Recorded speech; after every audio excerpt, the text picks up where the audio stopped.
bad boys. Like a fingernail bracket. I just cut this bit off.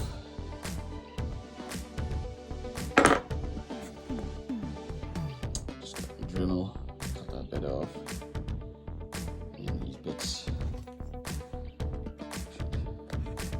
should match up to this. And use this over here. Let's go to the fan.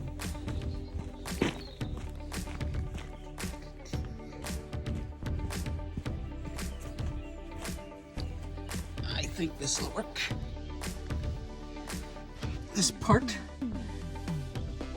seems to be just structural, so it shouldn't be moving or anything. So if I just slide this